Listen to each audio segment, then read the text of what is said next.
Subscribe कीजिए। सुल्तानुल हिंद सरकार गरीब नवाज हिंदुस्तान के मुबल्लिग आज़म हैं।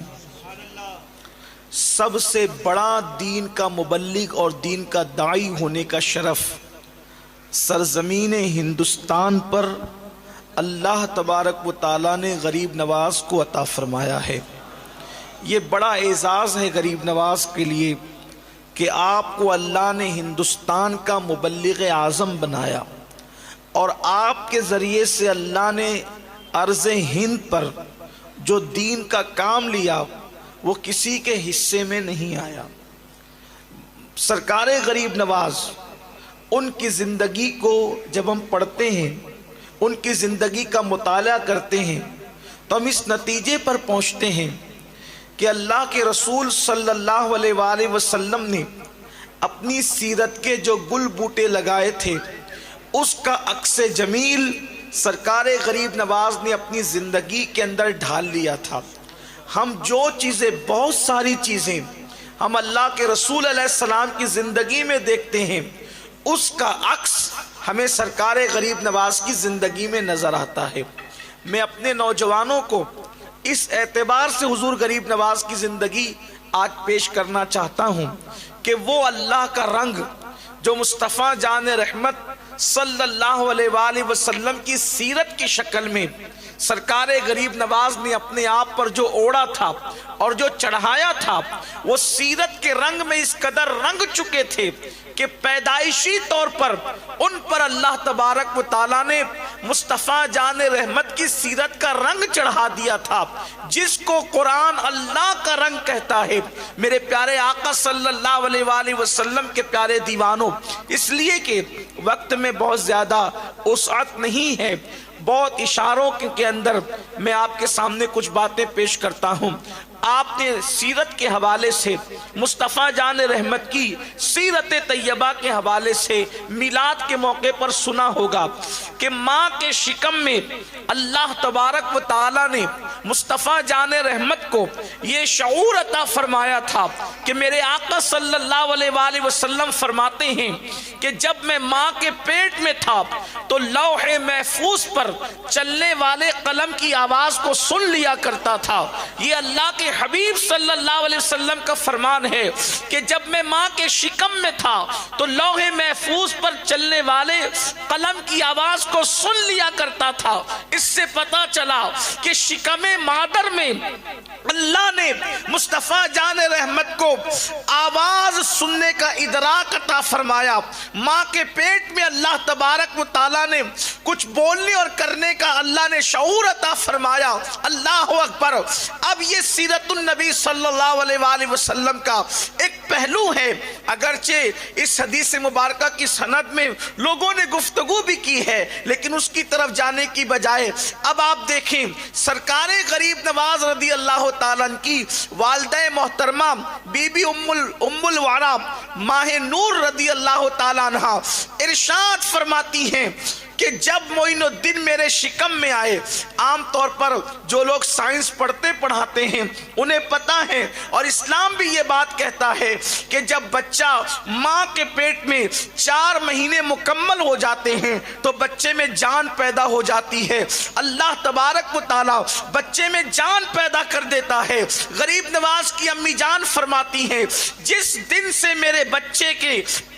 अंदर जान पैदा हुई, मेरे शिकम में मेरे बच्चे में जान पैदा हुई मोइनुद्दीन के अंदर, उस दिन से लेकर के विलादत तक रोजाना का मामूल ये था कि तहज्जुद से लेकर के चाश्त या इशराक के वक्त तक वो ला इलाहा इल्लल्लाह का विर्द किया करते थे, जिस जिक्र की आवाज को मैं खुद भी सुन लिया करती थी। इतनी बुलंद आवाज से वो जिक्र की आवाज आती थी कि मैं अपने कानों से सुन लिया करती थी। शिकमे मादर के अंदर अल्लाह अकबर सीरतुन नबी का ये रंग सरकार गरीब नवाज की जिंदगी में। इसी तरीके से गरीब नवाज की जिंदगी के अंदर एक चीज और हमें मिलती है। मिसाल के तौर पर हजरत सैयदा हलीमा सादिया रदी अल्लाह ताला अन्हा इरशाद फरमाती हैं कि जब मैंने मोहम्मद अरबी को जो है वो दाई तरफ का پستان پیش کیا دودھ پینے کے لیے تو انہوں نے دودھ نوش فرمایا، لیکن جب بائیں طرف کا میں نے جو ہے شرف عطا کرنے کے لیے دیا تو انہوں نے منہ پھیر لیا، اور میرا وہ بچہ میرے شوہر کی گود میں موجود تھا تو انہوں نے بائیں طرف کی طرف سے منہ ہٹا کر کے میرے شوہر نے جو بچہ لے کر کے کھڑا ہوا تھا اس کی طرف اشارہ کیا اور گویا کہ بتایا، امی میں تو دودھ پی چکا ہوں، اب میرے بھائی کو بھی پلا دیا جائے جو بھوک کی وجہ سے سسک رہا ہے، بھوک کی وجہ سے بلک رہا ہے۔ اور پھر انہوں نے اپنے بھائی کے لیے پستہ کو ترک کیا۔ میرے امام فرماتے ہیں بھائیوں کے لیے ترک پستہ کریں، دودھ پیتوں کی نسبت پہ لاکھوں سلام۔ بی بی ماہ نور فرماتی ہیں کہ جب میں معین الدین کو دودھ پلایا کرتی تھی اور غریب عورتیں اپنے بچوں کو لے کر آتی تھی، اس لیے کہ غریب عورتیں بھوکی پیاسی فاقہ کش آتی تھی میرے گھر پہ اور ان کے بچے بھوک کی وجہ سے بلک رہے ہوتے تھے اور معین الدین دودھ پی رہے ہوتے تھے اور ان بچوں کے رونے کی آواز معین الدین کے کانوں میں آتی تھی تو وہ دودھ پینا چھوڑ دیتے تھے اور ان بچوں کی طرف انگلی کا اشارہ کر کے گویا مجھے بتاتے تھے، امی میں تو پی چکا ہوں، ان غریب بچوں کو بھی میرے حصے کا پلا دیا جائے۔ یہ بچپنے میں سیرت النبی صلی اللہ علیہ وآلہ وسلم کا عکس جمیل سرکار غریب نواز رضی اللہ تعالیٰ کی زندگی میں نظر آتا ہے۔ پھر اس کے بعد آپ دیکھیں اللہ اکبر، حضور اکرم صلی اللہ علیہ وآلہ وسلم زندگی کے اندر اور بھی بہت سارے واقعات ملتے ہیں، لیکن گفتگو کو جو ہے وہ بہت طول نہ دیتے ہوئے ایک واقعے کی طرف چلتے ہیں جو ہمیں بہت زیادہ متاثر کرتا ہے، ہم ہی کو نہیں بلکہ کائنات انسانی کو متاثر کرتا ہے۔ آج غریبوں کا کون پرسان حال ہے، غریبوں کا کون پرسان حال ہے، غریبوں کی طرف کون متوجہ ہونے والا ہے؟ یاد رکھیں سفید پوش لوگ اللہ اکبر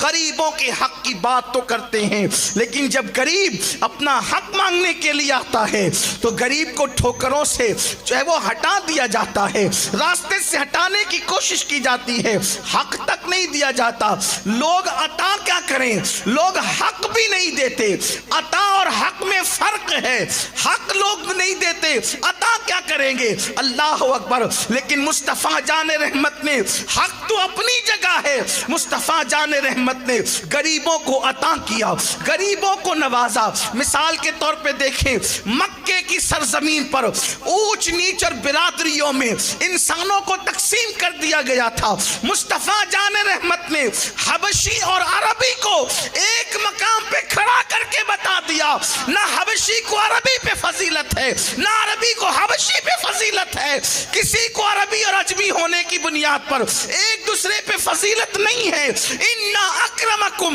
عند اللہ اتقاکم۔ ہندوستان میں غریب نواز نے یہی کیا کہ اللہ اکبر، یہ نیچ ذات کا ہے، یہ اونچ ذات کا ہے۔ غریب نواز نے ختم کر دیا، فرمایا کلمہ پڑھ لو اور سب کے سب ایک صف میں کھڑے ہو جاؤ۔ اسی لیے سرکار غریب نواز کے ہاتھ پر 90 لاکھ لوگوں نے اسلام قبول کیا۔ یہ تاریخ میں یہ جو بات ہے بڑی اہمیتوں کی حامل ہے۔ کمنٹ شیئر ضرور کریے۔